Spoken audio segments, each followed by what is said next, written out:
Gente, se puder, vocês compartilhem meu vídeo, se inscrevam e mandem para outras pessoas, tá? Para me ajudar a crescer o canal. Obrigada.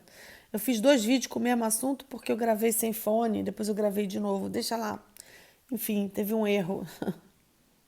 Esqueci de colocar o fone, eu vou comprar um fone melhor, um microfone melhor também, assim que acabar a pandemia, vai ficar tudo normal, né? Espero que, para mim termina em maio, né? Final de maio. É o que eu sinto. Vai terminar logo. O pessoal fala que vai durar um ano, não. Para mim termina final de maio, começo de junho. Para mim é isso. É o que eu percebo, dentro da minha sensibilidade. Eu tenho um assunto para contar só mais uma mulher hoje que foi amante de um homem casado durante uns 10 anos e era louca por esse homem, apaixonada, fazia tudo o que ele queria, completamente louca por ele. Ele saía com outras mulheres além dela, ela não era a única. E ele era meio frio, meio seco, meio egoísta, bastante egoísta. Não tinha um vínculo incrível com ela, mas ela tinha essa coisa da paixão, da loucura, da entrega, tinha isso. E ele mantinha um casamento, tinha 2 filhos e ele tinha 10 anos de relacionamento com ela e ainda ficava com outras. Uma maravilha, né? Maravilhoso. Mas aí, ela apaixonada, louca, porque tem mulher que quando se apaixona, sai de baixo. Como eu digo, eu tenho uma palavra. Às vezes, como um caminhão de cocô. Desculpa falar isso. Palavra cocô, não sei se pode falar isso nesse canal. Mas às vezes, pela paixão, você come um caminhão de. Só pela paixão. Que paixão é uma coisa que também, vou falar disso, é uma coisa mágica, né? Alguma coisa que une o outro e você enlouquece, né? E, tipo assim, você não raciocina mais, não tem mais discernimento. É uma doença, os psicólogos explicam aí, é uma projeção do caramba, violenta. Você entra numa onda de. Você quase está louco, como até aquele autor da História da Loucura, Foucault. Foucault tem um livro chamado História da Loucura, que ele fala da nau dos loucos. E que os apaixonados vivem num período aí da história, eles eram colocados num navio, eram considerados loucos junto com os esquizofrênicos, com as pessoas que estavam delirantes, tinha tudo no mesmo navio. Se a pessoa estava apaixonada por alguém, fixada por alguém muito tempo, há muitos anos, tempos mais antigos, Foucault fala da História da Loucura, esse livro, que as pessoas eram consideradas loucas por estarem apaixonados. Eu acho que Foucault não. Acho que é meio loucura estar apaixonada. A pessoa fica completamente fora de órbita. Outro vai para outro, vai para Nárnia, para outro mundo. E essa mulher estava assim, por esse homem há 10 anos. Imagina a beleza que foi a vida dela. Mas ela, a vida dela, ela ficava feliz quando encontrava com ele, era uma coisa incrível. E ele é maravilhoso, enfim, é isso. Mas ele falava a mesma frase para ela todo ano: olha, eu vou separar da minha mulher. Parece até comédia, mas vai ser menos de um ano e mais de 6 meses. Toda hora ele falava isso. Eu vou separar da minha mulher, mas vai ser menos de um ano e mais de 6 meses. Sempre falava isso. E não separava, né? Nunca separava. Até que um dia, essa mulher, depois de 10 anos, ela comentou comigo, atendi ela e ela comentou essa situação comigo. Aí eu vou contar a situação de que ela estava com ele e ela ficou com muito ódio. Daí ele repetia essa frase: eu vou separar da minha mulher menos de um ano e mais de 6 meses. E ela começou a ter um ódio dessa frase, começou a vir o ódio, que ela estava ouvindo aquilo já há uns 5 anos. E ela falou para ele, tomada pelo ódio, tomada pela paixão. Dá até uma novela, né? E é vida real, é vida real. Ela falou para ele assim: você vai ficar doente, você vai definhar tanto que você vai morrer definhando. Você vai morrer de tanto que você definhar. ela praguejou ele. E ele ficou calado, ouvindo a mulher. Não disse uma palavra. E eles se afastaram. Ficaram sem se ver um período. E quando ele voltou a falar com ela, um mês depois, eles ficaram sem se encontrar um mês, ele disse para ela que ele estava emagrecendo muito, que estava indo no médico, que ele estava passando muito mal, que ele não sabia o que ele tinha. Ela entrou em pânico. E nos próximos meses, ele começou a definhar, e ia aos médicos e achavam que ele tinha um tumor, achavam que ele tinha um câncer.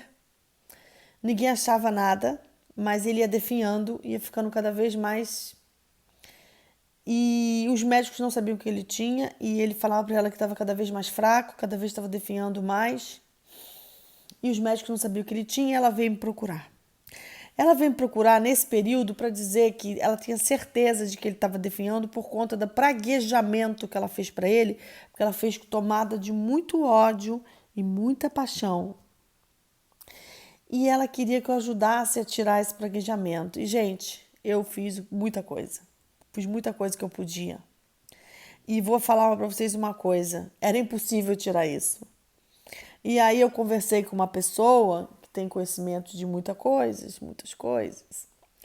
E ele falou para mim assim, Érica, praguejamento é uma coisa tão séria, que a mulher, por ter relação sexual com o homem muitos anos, ela tem acesso à energia do homem. E se ela tomada por muito ódio, junto com paixão e junto com muitas emoções, esse praguejamento dela tem um poder enorme. E esse homem, você não vai conseguir tirar isso, nem ninguém vai conseguir. Ele vai morrer.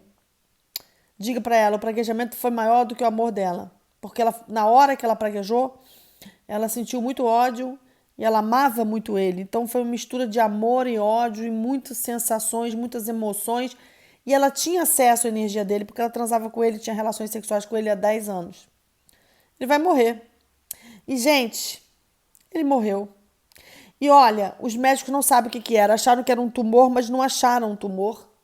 Não sabiam o porquê que ele estava tão doente assim. O fato é que ele morreu e não teve um diagnóstico. E essa mulher depois continuou falando comigo, muito decepcionada, muito triste, porque ela tem certeza que ela praguejou ele com muito ódio, que ele morreu. E ela era evangélica. E depois ela foi para a igreja lá, mas ela, no momento de muito ódio, ela teve o poder do praguejamento. E aí eu quero falar desse poder do praguejamento. O praguejamento, ele tem um poder para algumas pessoas, para outras não tem, mas para a mulher que tem relação sexual com o homem durante muitos anos e está envolvida com ele sexualmente, afetivamente, eu acredito que tem um grande poder. Para esse tipo de mulher, tem poder. E é aquela coisa da mulher terminar com o marido e falar, ele não vai conseguir nada, ele não vai ganhar dinheiro, ele não vai a lugar nenhum. Isso é muito poderoso, muito forte. E acredito que isso tenha uma influência muito grande espiritual, com o poder da palavra, junto com o sentimento e junto com a relação que a pessoa tinha com o outro. Como diz esse meu querido amigo, que não está mais aqui, essa relação que tinha um acesso à energia do outro. Então, se o homem tem relação sexual com uma mulher durante 5 anos, 6 anos, mesmo que seja uma amante, mesmo que seja um caso, aquela mulher tem acesso à energia dele. Então, esse poder das palavras, em geral, elas têm. Quando elas são imbuídas de muito sentimentalismo, muita energia envolvida, tem o poder. Agora, eu já vi o contrário, tá, gente? Eu também já vi o contrário. Eu já vi o caso de uma mulher que o marido praguejou para ela, que ele não queria separar dela, ele estava com ela há 8 anos e tinha 2 filhos, e ele falou que a vida dela não ia andar, que ela não ia conseguir nada na vida dela material, nem afetiva, nem dinheiro, que ela não ia ter nada sem ele. e ele foi muito contundente em relação ao praguejamento dele. E ele cresceu profissionalmente, financeiramente, depois que separou dela, e ela não. Ela foi perdendo tudo, foi morando com a família e foi ficando sem nada. E sem força e sem energia para fazer nada. Ele praguejou para ela, um homem. E isso realmente aconteceu e ela repetia isso, que teve esse praguejamento. É claro que tem pessoas que fazem trabalhos espirituais para o cônjuge, depois que separar, se ferrar e perder tudo e não ter nada. A gente sabe que tem gente que faz isso. Mas o praguejamento, ele também tem um poder espiritual, mesmo sem fazer nada, nenhum trabalho. Se a pessoa é tomada por um sentimento de justiça e de ódio muito grande, e eu acredito que nem todas as pessoas têm poder para isso, mas as mulheres que têm relação muitos anos com o homem, eu acho que tem um certo poder, sim. E tem pessoas que têm esse poder mais do que outras, né? Os ciganos falam muito disso. O praguejamento, ele é uma coisa pior do que a inveja, né? E depois eu vou ver outros casos sobre isso, porque eu acho interessante esse assunto de praguejamento. Obrigada.